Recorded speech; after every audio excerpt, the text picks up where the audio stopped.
ಇಷ್ಟೇ ಇವತ್ತು ಜನ ಚಿಕ್ಕಬಳ್ಳಾಪುರ ಲೋಕಸಭಾ ಕ್ಷೇತ್ರದ ಜನ ನಾನು ಮತ್ತೊಮ್ಮೆ ಅವರೆಲ್ಲರೂ ಕೈ ಜೋಡಿಸಿ ಪ್ರಾರ್ಥನೆ ಮಾಡ್ಕೊಳ್ತೇನೆ.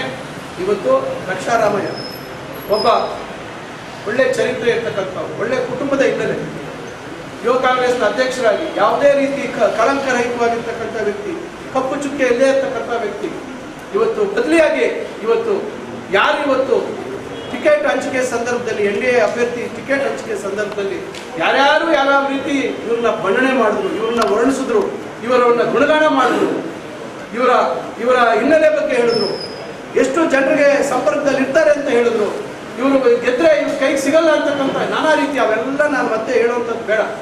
ಹೋಗ್ಬೇಕು ಮತ್ತೊಂದು ಕಳ್ಳ ಇಲ್ಲ ಇನ್ನೊಂದು ಮತ್ತೊಂದು ಯಾರು ಇವ್ಯಾವ ನಮ್ಮ ಬಾಯಲ್ಲಿ ಬಂದಿಲ್ಲ, ಎಲ್ಲ ಸ್ವಪಕ್ಷೀಯರ ಬಾಯಲ್ಲೇ ಬಂದಿರ್ತಕ್ಕಂಥ ಮಾತುಗಳು. ಇವತ್ತು ಎಲ್ಲಿ ಹೋದ್ರೂ ಕ್ಷೇತ್ರದಲ್ಲಿ ಕೋವಿಡ್ ಸಂದರ್ಭವನ್ನು ನೆನಪು ಮಾಡ್ಕೊಳ್ತಾರೆ.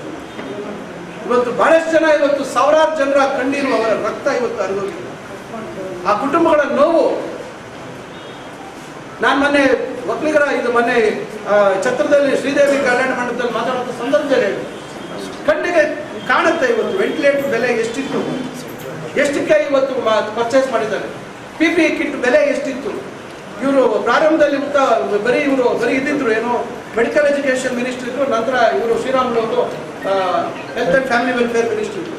ಆ ಸಂದರ್ಭದಲ್ಲಿ ಇಲ್ಲಿ ಎಷ್ಟು ಬೆಲೆ ಕೊಟ್ಟಿದ್ರು, ಇವರು ಎಷ್ಟು ಬೆಲೆ ತಗೊಂಡಿದ್ರು, ಅಲ್ಲೇ ಇದೆ ವ್ಯತ್ಯಾಸ, ಕಣ್ಣಿಗೆ ಕಾಣುತ್ತೆ ವ್ಯತ್ಯಾಸಗಳು. ಕೋಟ್ಯಾಂತರ ರೂಪಾಯಿ ಅಷ್ಟು ದೊಡ್ಡ ಮಟ್ಟದಲ್ಲಿ ಅಷ್ಟು ನಿರ್ಭಯವಾಗಿ ಇವತ್ತೆಲ್ಲ ತನಿಖೆ ಆಗ್ತದೆ, ದಾಖಲೆ ಸಮೇತ ಇವತ್ತು ತನಿಖೆ ಆಗ್ತಾ ಇದೆ. ಅದನ್ನೇ ಸನ್ಮಾನ್ಯ ಮುಖ್ಯಮಂತ್ರಿ ಹೇಳಿದ್ರು, ಎಲ್ಲ ತನಿಖೆ ಆಗ್ತಾ ಇದೆ, ಸಾಬೀತಾಗ್ತಕ್ಕಂಥ ಎಲ್ಲ ಅವಕಾಶ ಇದೆ.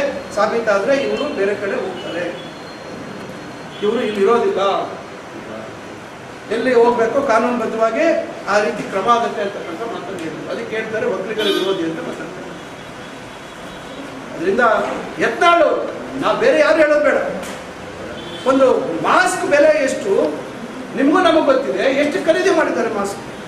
3 ಲೇಯರ್ ಮಾಸ್ಕ್ ಇತ್ತು, ಯಾವುದೇ ಮಾಸ್ಕ್ ಇರ್ಬೋದು. ಇವತ್ತು ಎಷ್ಟು ಬೆಲೆ ಇತ್ತು, ನಾವು ನೀವೆಲ್ಲ ಮೆಡಿಕಲ್ ಸ್ಟೋರಲ್ಲಿ ತೊಗೊಂಡಿದ್ವಿ.